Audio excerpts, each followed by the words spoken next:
Yoo yaa harka fuunee nagaa jirtu akkam jirtu hordoftoonni Oromoo Labuutuu nagaa keessanii nageenyi koo bakka jirtanitti sinaa gawan koomediyaan Orgeessati. Mee guyyaa har'aa appilikeeshinii tokko isinii qabadheen dhiyaadhee jira. Yeroo TikTok live galtan neetworkiin isin rakkisee jira. Addaan kukkutaa isin jalaa neetworkiin. Amma dhuma viidiyoo kanaatti yoo ilaaltan furmaata ni argattu jedhee yaada. Furmaata isaa asumaan kallattumaan gara furmaataatti adeemnu. Jalqaba irratti gara appilikeeshinichaan isin geessaa. Appilikeeshiniin koo kunuuti.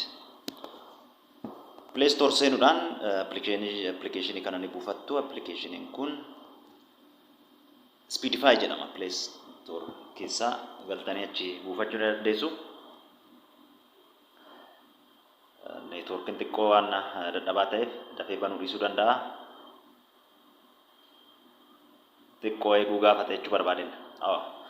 Banuutti jira. Speedifying keenya hammam hojjeta? Or akka VPN itti kan fayyadu yoo ta'u, saffisa neetworkii keenyatiif or live yeroo gallu addaan kukkutuu dhiisuusaa kan ittiin mirkaneeffadhu. Nu banee jira. Erga seentanii erga buufattanii booda already connected jedheera. Connect godheera. Asirraa kan argitan Ethiopian Telecom Communication Corporation kan jedhu kana staatusiinsaa active dha wantichi. Live seenuudhaan kan isin gargaaru. Live kana yeroo seentan kan inni amma connected ta'ee jiru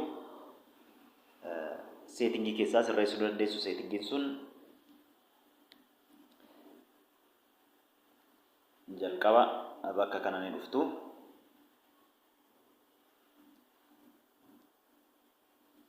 Erga seentaniin booda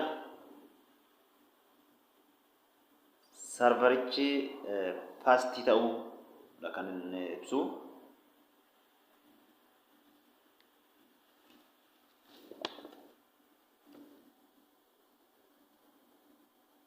Fastest server.